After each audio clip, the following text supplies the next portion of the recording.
Hey everybody, what is going on? Hexlex here. Got another Master Duel video for you. So today we have quite a bit to talk about as far as updates go. Now I have heard about a lot of the updates, but I haven't actually logged in and seen the notifications myself yet. I did take a look at one, the upcoming Forbidden Limited List change, which we'll talk about that in a moment.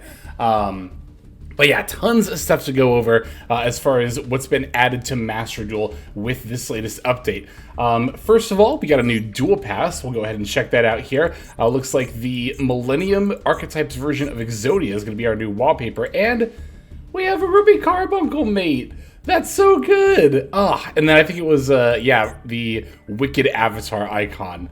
Oh boy, a black circle. Well, anyway. No, but the Ruby Carbuncle mate is definitely very adorable. Unfortunately, I will say unfortunately, being a Duel Pass mate, I think its number of animations are going to be very limited. Konami is stingy about the weirdest things, and one of the things that Konami does tend to be stingy about is how many animations they give mates. See, mates that you buy independently have more animations than mates that you get from like a Duel Pass or from an event, which is, again, a very weird thing to be stingy about, but that's Konami for you, so. But that new Duel Pass is also kind of the least of what we're going to be talking about here. So, updated rewards for the Duel Pass, if we took a look at this already.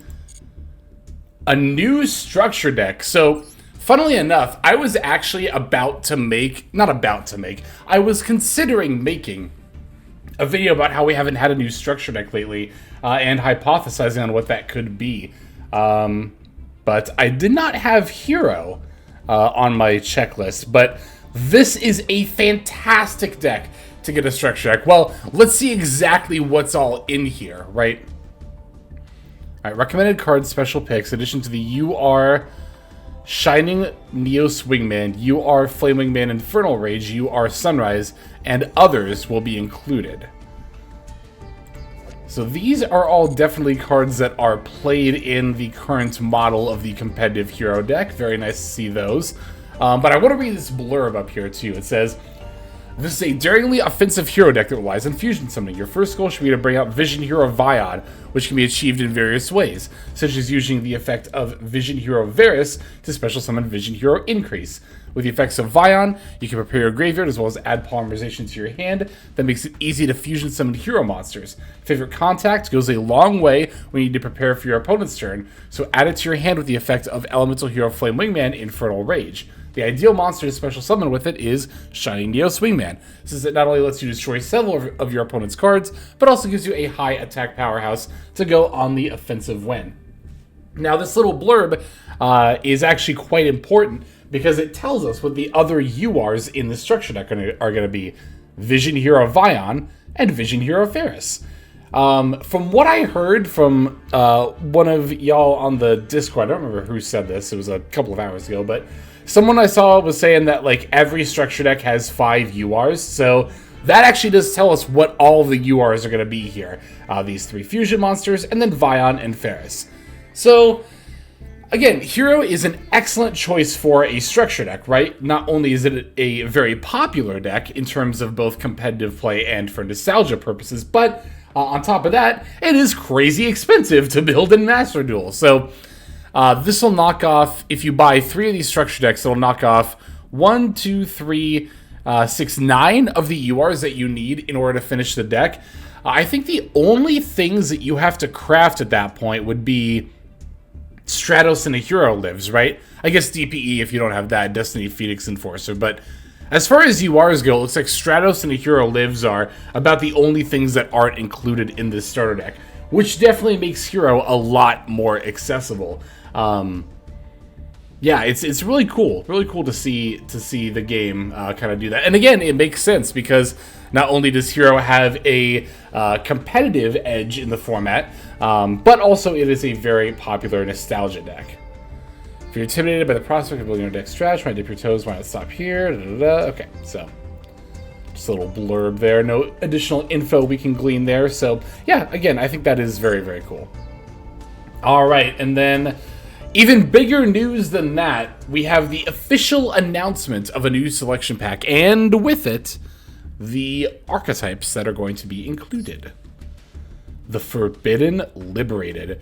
The unstoppable Exodia Incarnate is here to unleash its limitless power. Also arriving are two dominant new forces, Fiendsmith and Azamina. What new strategies will duelists devise with such immense power at their command? Fiendsmith and Azamina.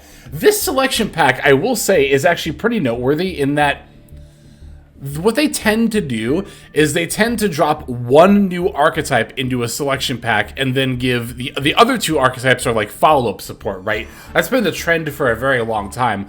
But this pack actually just all three featured archetypes are all new. Millennium slash Exodia Incarnate deck, Fiendsmith, and Azamina are all brand new archetypes to the game. I guess Azamina, you could, again, kind of theorize as follow-up support to White Forest and all that kind of stuff. And I guess you could argue that Exodia Incarnate slash Millennium is follow-up to Exodia support, but in a way, it's three new archetypes in one selection pack. Date available February 5th. That'll be at that's like 2 days away. I just looked over at my my calendar there on the computer. I'm like, well, that's a lot sooner than I thought it was going to be.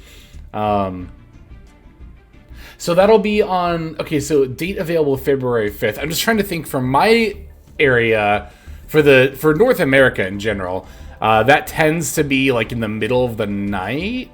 So is that going to be like the 5th going into the evening of the 5th going into the 6th, I think is what it is. So for NA people, North American people, if you're like me and sleep, say in hours, and you're not up all night, you're probably going to be seeing it on the morning of the 6th, which would be Thursday. Okay, just trying to figure that out. More for myself than anything else, really.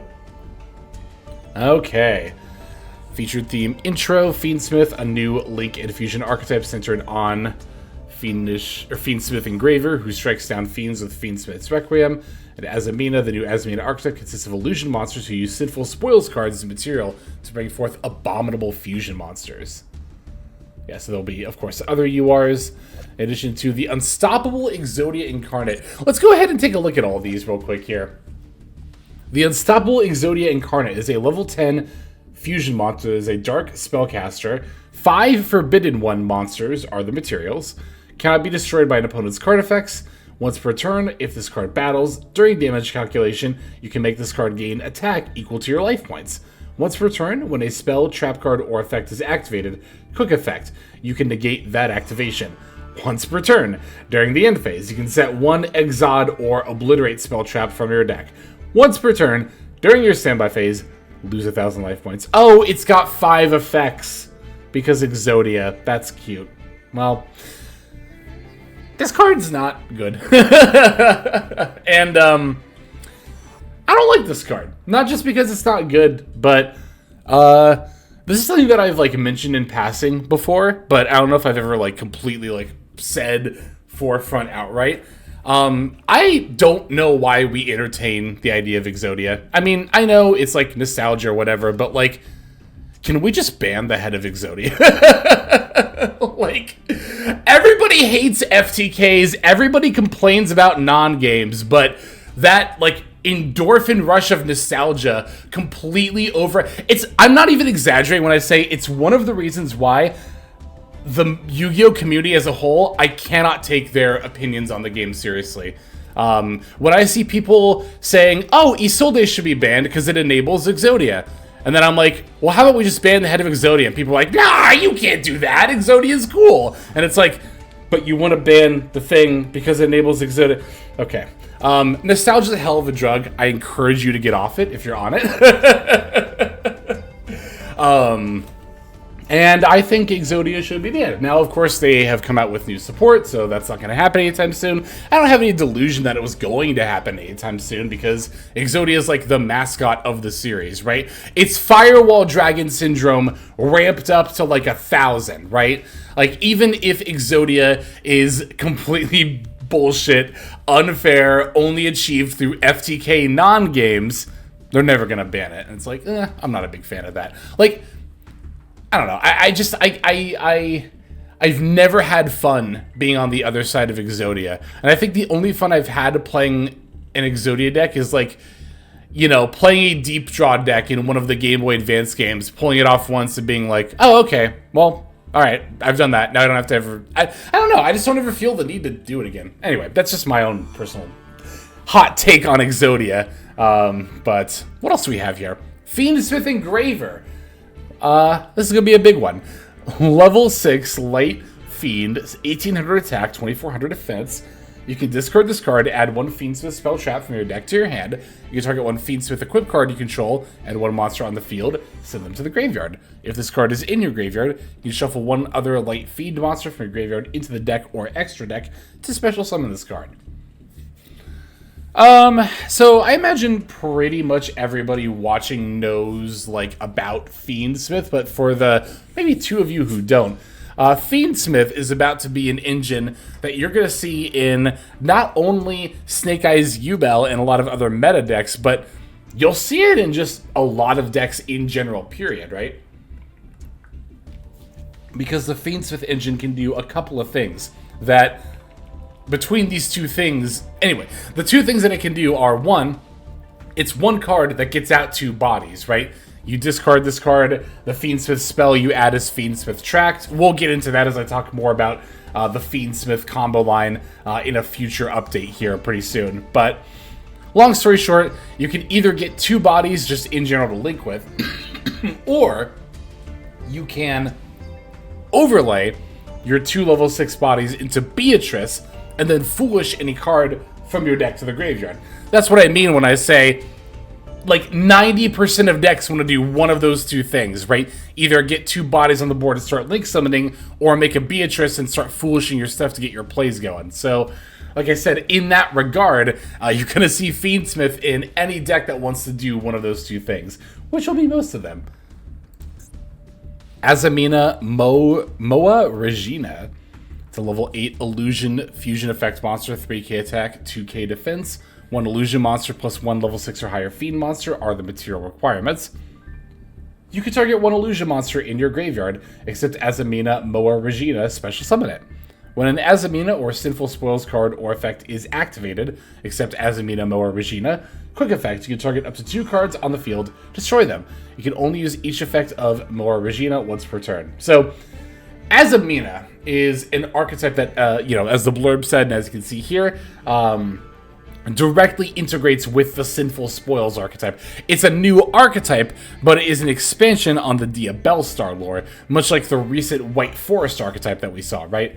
And in that regard, you'll see it played alongside White Forest, but you'll also definitely see it played alongside Snake Eye. Let's read these last two cards, and I'll elaborate that on here in a moment. Elzet, Azamina of the White Forest, is a level 2 illusion effect monster, 0 attack and defense. You can reveal this card in your hand, special summon one White Forest or Azamina monster from your hand. Note that she can special summon herself with that effect. During your main phase, you can fusion summon one Azamina monster, fusion monster from your extra deck using monsters from your hand or field. If this card is sent to the graveyard as synchro material, you can add one Sinful Spoils card from your deck to your hand. So, a pretty natural bridge, right, between the White Forest and the Azamina archetype. And we actually do have a new Snake Eye card, Snake Eye's Doomed Dragon. It's a level 8 Dragon Fusion Effect monster, Fire Dragon Fusion Effect monster, 3k attack, 2500 defense. Material requirements are one Snake Eye monster plus one Illusion monster. Must either be fusion summoned or special summoned by sending 2 face-up monster cards from your spell and trap zone to the graveyard. If this card is special summoned, you can target one monster on the field, place it face-up in its owner's spell trap zone, excuse me, as a continuous spell. You can only use this effect of Snake Eyes Doom Dragon once per turn. So, yeah, you might have gotten a little scared when you heard, like, new Snake Eyes support card, but don't worry, it's not good. I mean, it's fine, I guess. You could consider playing this in not just Snake Eye, slash White Forest slash Azamina, but also in any deck that puts stuff in the spell trap zone. Because it doesn't have to send a Snake Eye and Illusion monster in the spell trap zone. You can special summon it from your extra deck by sending any 2 face-up monster cards that are in your spell and trap zone to the graveyard, right? But as a result, the effect is so low impact that I really don't think this card is good or worth it. However, that is not to say that Snake Eyes will not be good or worth it. Because it's not just Azamina that's going to help the archetype. It's also Fiendsmith because, yeah, the archetype... So basically what you do with Fiendsmith, right? For those who don't know, and again, we will go over this in a future video coming very soon to the channel, but the idea is that you use Beatrice to send a Snake Eye Ash from your deck to the graveyard, and then you can still have enough bodies to link into Promethean Princess, bring back Snake Eye Ash, bada bing, bada boom, now you can combo. And now it also kind of doesn't even matter that Ash and Poplar got limited. Kind of. It does actually still affect gameplay, of course, but in terms of, like, combo consistency, it kind of doesn't matter anymore, those limits. So, yeah, between both Fiendsmith and Azamina, I would definitely expect Snake Eyes to be a deck that is on your radar again. We haven't seen it a lot in the meta lately. Not that Fire King Snake Eye is a bad deck by any means. It's just kind of like, I mean, you see this a lot in particularly in Master Duel, right? Because Ranked Ladder does not have nearly the same stakes as a tournament. If people are bored with a good deck, you're going to start seeing it a lot less on Ranked Ladder. So even if Snake Eyes Fire King is still a tier 1 deck right now, you don't see it a lot on ladder, but I would definitely expect once this pack comes out that you're going to start seeing people play it again en masse. And honestly, Fiendsmith Azamina, some combination of that is probably... Okay, I won't say probably. It might be the more optimal way to play Snake Eye moving forward, even more so than Fire King. You could still play Fire King Snake Eye, it'd still be fine. I think you can even play the Fire King stuff with Azamina stuff, but at the same time, I think that Fiendsmith Azamina is probably going to be the way to go. Even if it's not the way to go, new toy syndrome, it's what you're going to see a lot when these cards initially come out. And to be fair, it is also something I'll try for sure. Alright, and as I alluded to before, we do have some upcoming Forbidden Limited List update. Now, we already recently had an announcement about that a little over a week ago. So that means these are hits coinciding with the new pack. And it looks like the only hit will be Fiendsmith Engraver is coming to the game at 2. I say only because it's not another Fiendsmith hit we were expecting, but actually Beatrice, like I've been talking about this whole time. A lot of people have been wondering if Beatrice would have gotten banned before the Fiendsmith stuff came out. I do expect a Beatrice ban at some point in Master Duel's near future, hopefully, ideally. But I think they're going to give us at least a couple of months. I would say probably at least 2 with Fiendsmith before they end up touching the Beatrice. It's my prediction. I really hope it's sooner. I would love to be wrong in that regard, but it could be later. I could be wrong in that regard too. We're just going to have to see. But I think Fiendsmith is definitely, and this is not a hot take at all, I definitely think that Fiendsmith is an engine worth getting pre-hit. So yeah, Engraver coming in at 2. Alright, I think that pretty much covers all of the new announcements here. So I also think that's going to pretty much do it for this little brief update video. Thanks for checking this out. Like I said a couple of times before, I will cover kind of basic Fiendsmith setup lines. I have an idea in my head to kind of, in my Let's Talk About video, where I'm going to do Let's Talk About Fiendsmith, I'll kind of just show, like, not even in a specific deck, just like, hey, here's some of the Fiendsmith cards and how, like, they interact together, right? Or how you use them to set up plays in general. And of course, once the new pack itself comes out, we will be covering that quite extensively, the contents of it. This is definitely one that I am going to be going all in on as far as like my gems. So I know a lot of people have been saving up for this one. It's definitely a pack worth saving up for.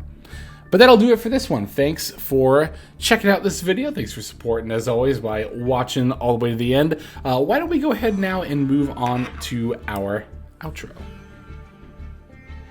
Hey everybody, Hexlex here. Just want to give you a huge thanks for watching all the way to the very end of the video. Believe it or not, that is actually one of the best ways that you can support the channel, is by watching the videos in their entirety. But there are many ways in which you can support the channel if you are so interested. The names that you're seeing on screen here, I gotta give an extra special thanks to, because these are people who have chosen to either become a member on YouTube, which if you're interested you can do as well via the join button next to the subscribe button down there, or have signed up over on Patreon and become members there. Link to that is going to be in the description below. Without the support that is being offered by, again, all the people that you're seeing on screen right here, I would not be able to take the time to dedicate to uploading daily YouTube videos. So thank you so very much. But there are also other ways you can support as well. Again, link to the description below. If you like my deck tracker that you'll see in a lot of my videos, the Untapped Companion, you can download that for free, and if you use my affiliate link down there, then that also goes a long way towards supporting the channel. That's, again, free. So is subscribing here on YouTube. That's also free and a huge way to support. You can also check out Twitch, once again linked in the description below. Following and subscribing over there will not only support as well, but also give you notifications of when I go live if you want to catch some of the live streams. But really, no matter how you choose to support, it all adds up and it all definitely means the world. So thank you, each and every one of you. For now, this is Hexlex. I'm going to be signing out. But more than that, I'm hoping that you have a fantastic day.